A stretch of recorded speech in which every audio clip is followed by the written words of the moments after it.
El país está lleno de rumores, que si se alzó tal militar, que si se alzó tal cuartel, que si se salió de su casa y huyó Leopoldo López, en fin, ¿cuánto hay de verdad? Lo de Leopoldo López no es cierto, pero ¿cuánto hay de verdad y qué está pasando en el mundo militar? Aquí tenemos a Iván Carratú, el almirante Iván Carratú, para que nos aclare la situación. Buenos días, Carratú, adelante. Buenos días, el degradado almirante Napoleón. Buenos días, saludos a la Bueno, audiencia. nadie lo puede degradar, y menos unos narcodelincuentes. Pero bueno. ¿Cómo estás tú? Bien, gracias. Saludos a la audiencia. Gracias. ¿Qué está pasando? Cuéntenos. Bueno, ¿qué te puedo decir que no se sepa ya en Venezuela? Fíjate lo siguiente, ahí hay una pelea de mafias por el poder. Por un lado, Luis Ortega Díaz con su grupo, Ramírez, etcétera, que son los civiles del gobierno, Navarro y algunos otros de esos que fueron ministros colaboradores del fallecido presidente, y los famosos centauros ya sin poder político, quizás con poder económico, pero sin poder político, que desde que Chávez murió ven a Maduro como un individuo incapaz para ejercer el poder, porque en el año 2013 uno de ellos me lo comentó a mí frontalmente la noche que Chávez designó heredero a Maduro. Desde ese entonces ellos están descontentos por dos razones. Primero, porque Maduro no ha hecho el trabajo, dicen ellos, el trabajo político para merecerse esa posición. Y segundo, porque lo consideran un incapaz intelectualmente y incapaz para dirigir el país. Ese es el comentario de ellos. Han transcurrido 3 años y el deterioro del país ha demostrado lo que ellos dicen. Y ahora lo que hay es una pelea para no hundirse con el barco, para no quedar atrás con el barco.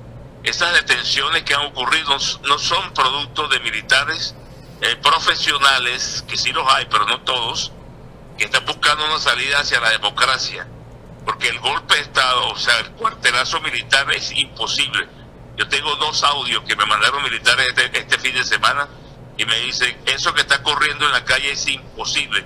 No hay capacidad de articular nada militarmente. Primero, porque están inoperativas las unidades navales y aéreas. Y segundo, un control muy intenso sobre los oficiales, grabaciones, persecuciones, registro de camarotes o de habitaciones, presión con la familia, etcétera, etcétera. Y lo que hay es miedo e incapacidad de actuar. Estos señores están tratando de desestabilizar internamente a las Fuerzas Armadas para presionar a Maduro. Y no lo van a lograr, porque los militares están ahorita contra la pared y no creen en nadie tampoco, ni en el sector civil tampoco. Entonces resulta que yo creo que es un juego maquiavélico que hay, donde no va a haber ninguna reacción de tipo militar. Puede haber unos 4 o 5 presos más, pero de ellos. Y acuérdate muy bien que el militar retirado, después que es retirado, pierde el 95% de su influencia en el sector de militares activos. Y todos estos señores no se portaron bien tampoco con los militares cuando tuvieron poder. Entonces ahí hay un desgano creciente, miedo en cierta manera, y que no se van a embarcar en nada por ellos. Pero hablan inclusive que dentro de los cuarteles hay un gran descontento exactamente por algunos de los que se han llevado presos. Sí, claro, porque han dejado amigos, son militares. En los militares hay una solidaridad que muchas veces en el sector civil no se entiende. En el ejército es muy arraigado esa solidaridad por compañeros de batallones, etcétera, que han trabajado juntos en varias oportunidades y les pega que traten mal a un compañero. El mayor general, el que está preso, o sea, se me olvidó el nombre de él momentáneamente, Alcalá Cordones, que está perseguido, Arias Churio, que es el comandante del ejército, y Rodríguez Torres, sobre todo Rodríguez Torres, que tiene una ascendencia interna por seriedad y por capacidad profesional. Les duele y les pega pues que estén detenidos sin ninguna razón, porque no hay ninguna razón cierta para detenerlos o perseguirlos por conspiradores o que están dando un golpe de Estado.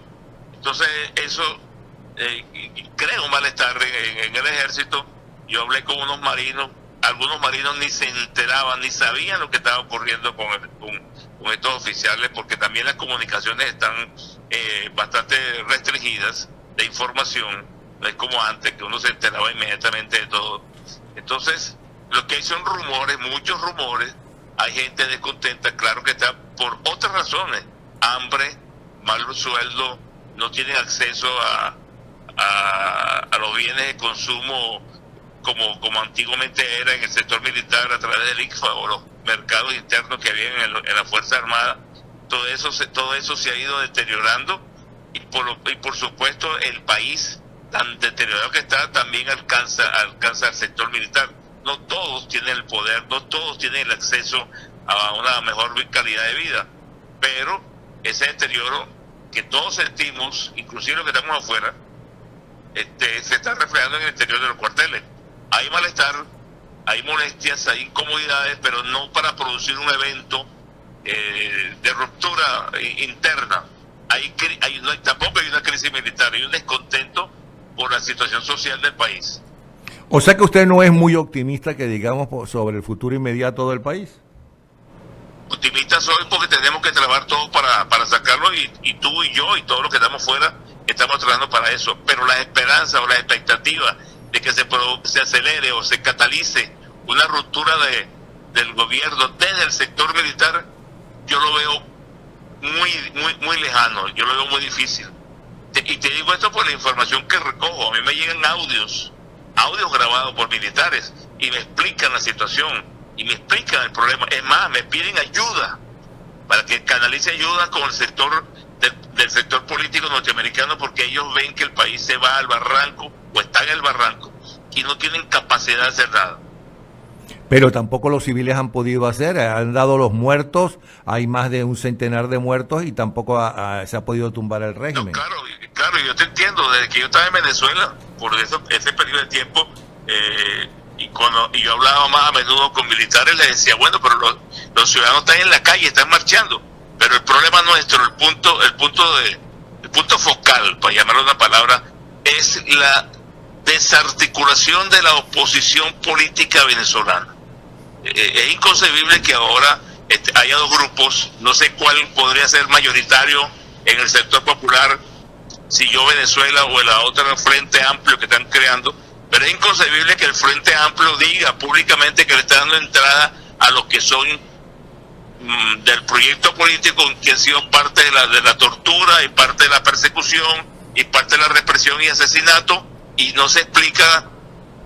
Inclusive los militares no creen en ello. Esos militares que a mí me han enviado información y son del ejército, esos oficiales que me envían información, no creen en ese frente que está apareciendo, y no se explican cómo la gente todavía espera ir a votar.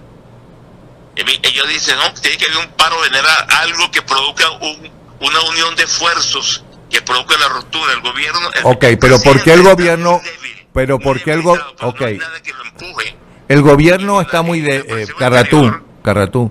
El gobierno está... Políticos itinerantes, porque hay uno que está en Europa, que creo que es Borges, hay otro que está en América, que es Ledesma, hay diputados itinerantes en otras partes, hay el Tribunal Supremo aquí en la Florida, que también tiene influencia de partidos, etcétera. O sea, todo el problema no, el punto focal de la situación venezolana pasa por un entendimiento de la oposición y una unidad y dirección política que no existe y ni ha existido.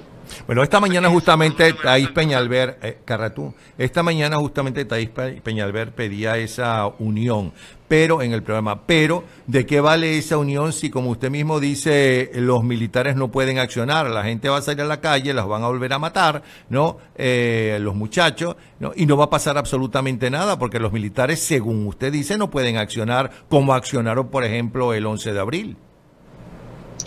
Bueno, el 11 de abril fue otra cosa muy diferente. No sacaron las armas a la calle. Por eso, ¿no? Ajá, y entonces... En aquel entonces, es que los militares, algunos decían, y me llegó a mí mucha información, que habían actuado como Boy Scout. Los militares no querían hacer armas en la calle. Se negaron el día 7, 8 y 9 de abril. En una reunión en Fuerteventura, lo del Plan Ávila, los comandantes de unidades se negaron a actuar. Por eso claro, pero espérese, cuando quise decir... Se le desapareció a Chávez. quise decir que los militares y Carratú, un componente militar más o menos estructurado del 2002 al presente, 14 años, las Fuerzas Armadas han sido destruidas total y absolutamente, desincorporadas operativamente. Te puedo poner un ejemplo: en los barcos de la Armada solamente se comen una vez al día, no tienen aire acondicionado, no tienen colchones, no tienen uniformes. El reclutamiento de los marineros se hace en la calle por cada comandante. Una fragata, por ejemplo, que tiene 220 hombres, tiene más 30 tripulantes. Y un patrullero que tiene 14, 15 hombres, tiene solamente 3. Y una corbeta tiene 40, el Perón tiene 28, 30. O sea que la capacidad operacional, no tiene municiones, no tiene combustible. La mayoría no se despega del muelle. Así hay muchas unidades aéreas de combate, también están en tierra. O sea, el deterioro institucional del equipamiento ha sido asombroso. Lo único que tienen son los fusiles y los equipos antimotines que han sido adquiridos en una manera abrumadora y grosera para reprimir, con la Guardia Nacional, que tampoco recibe adiestramiento en la escuela de formación que tenían ellos antiguamente. Ya van directamente a un mes de pasantía y van a reprimir. Y son personas pues de poca formación, no intelectual, pero de estudio, pues bajo nivel de estudio. O sea, las Fuerzas Armadas fueron destruidas grandemente por este gobierno y yo no digo que no puedan actuar. Todavía tengo la esperanza y por eso se habla con ellos, se les explica, pero no de la forma que la gente espera. Eso no va a ser así. Ok, lo que quise decir es que el 11 de abril ellos tenían las armas y las armas, con esas armas podían haber asesinado, como pretendía Chávez Frías, Águila 1, a esa gente que estaba manifestando. Justamente como unos francotiradores mataron a un montón de gente, los militares le pidieron la renuncia que él aceptó. Que hoy en día, según le entiendo, los militares no pueden hacer exactamente lo contrario a lo que hicieron el 11 de abril, que defendió al pueblo venezolano, sino al revés, que los militares hoy en día no pueden seguir defendiendo al pueblo venezolano, pero destituyendo a Maduro porque no tienen las armas. Pero entonces esas balas con las cuales asesinan a la gente, ¿dónde están? Y con esas armas exactamente no pueden defender al pueblo venezolano en lugar de asesinarlo. Bueno, ahí sí, tu razonamiento es lógico absolutamente, pero fíjate, el gobierno ha venido formando paralelamente a los grupos paramilitares y al Frente Francisco Miranda. Ellos fueron creados para combatir al ejército en el caso de una reacción militar del ejército y a la población. Ese Frente Francisco Miranda, junto con las milicias, es una capacidad operacional que está en contra de los militares en los cuarteles. El grado de desarticulación es tal que inclusive los oficiales que salen a sus casas son controlados, son vigilados muy de cerca por los otros militares y civiles que están trabajando con el gobierno en la parte represiva. O sea, es un control total en la parte telefónica. Las plataformas de comunicaciones de Venezuela, Movistar y Digitel, están ya controladas por los servicios de inteligencia chinos y bielorrusos que hay en Venezuela. O sea que el control es total, no solamente para el militar, es para toda la población. O sea que no hay salida. No hay salida, no, claro que hay salida. ¿Cuál es la salida? Yo puedo generar esta es una manera de pensar para responderte. Yo puedo generar una unión civil como debe ser frente a este enemigo y logro coordinar con los militares que desconozcan al presidente y la gente desconoce a las autoridades civiles en la calle sin enfrentar la fuerza pública. Pero no se ha logrado eso porque cada grupo político lleva el carbón para su brasa o como se llame. Entonces resulta que no hay una unión completa para enfrentar al gobierno. Fíjate, los gobiernos extranjeros, Pastrana, los americanos acaban de declarar, Tillerson y Rubio, que las Fuerzas Armadas tienen que actuar. ¿Cuál es el mensaje ese que están lanzando los norteamericanos o el Estado norteamericano? Es que con los partidos políticos no se logra nada, porque han perdido 2 18 años de unión y de trabajo político y hemos quedado en cero casi siempre. Del 92, Rodríguez Torres, Alcalá Cordones, dice que el comandante del ejército ni siquiera habla. Y Diosdado Cabello es ese grupo. O sea que lo que está ocurriendo en Venezuela es inédito y no tiene la salida tradicional o académica, para llamarlo de una manera que muchas personas piensan. Tiene que haber un esfuerzo. Han prometido ayuda desde el exterior a Venezuela y los políticos nuestros, ninguno tiene el par de testículos para decir sí, vengan acá. ¿Por qué no van a Washington a pedir una audiencia con el presidente de los Estados Unidos o con el secretario de Estado o con el senador Rubio, hablándole de unión y de fortaleza política interna? No lo hacen, porque cada quien está trabajando para su beneficio. Los adecos porque quieren el poder adeco, y los otros también, y los copellanos, y no se ponen de acuerdo. Y fíjate, el grupo Yo Soy Venezuela es un chiripero más.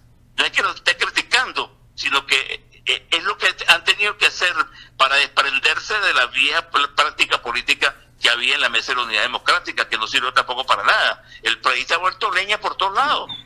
Está desarticulado. Yo no soy pesimista, yo sí tengo esperanza y yo creo que va a haber una reacción, pero no de la típica o de la tradicional que la gente espera de los militares. Bueno, pues muchísimas... Están pidiendo ayuda porque me llegan los audios y me explican por qué están pidiendo ayuda.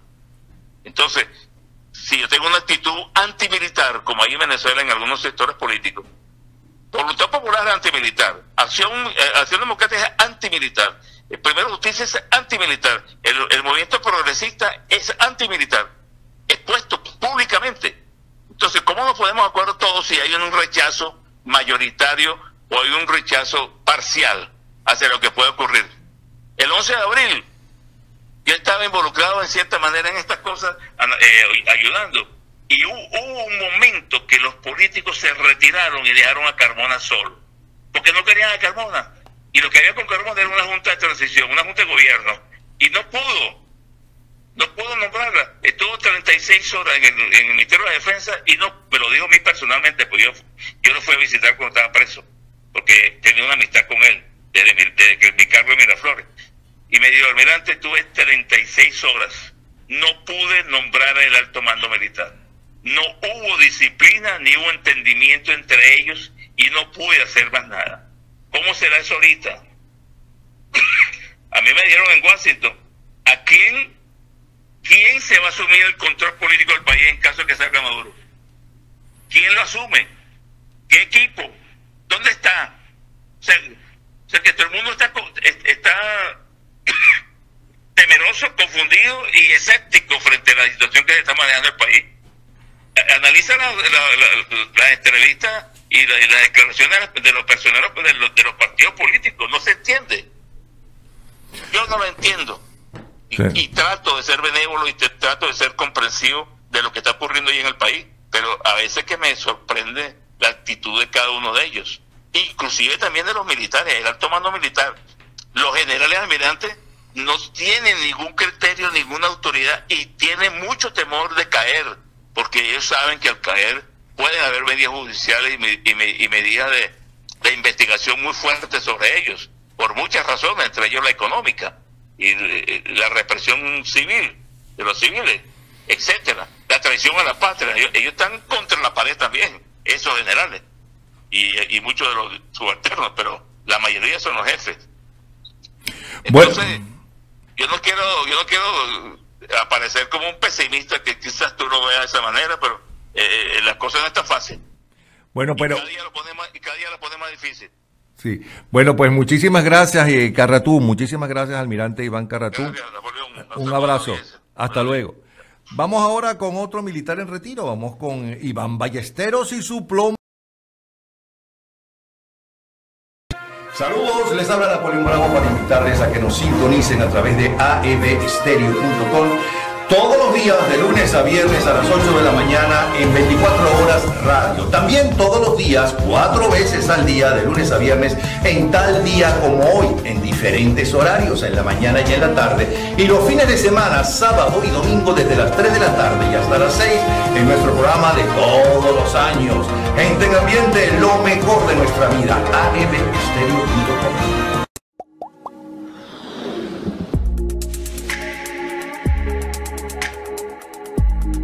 Nuestro país más cerca de ti con AEB Estéreo. Descarga la aplicación para Android o iPhone en el Google Play y App Store. Escucha tus programas de humor, noticias, deportes y actualidad por la radio de los venezolanos en el mundo. AEB Estéreo, tu país más cerca de ti.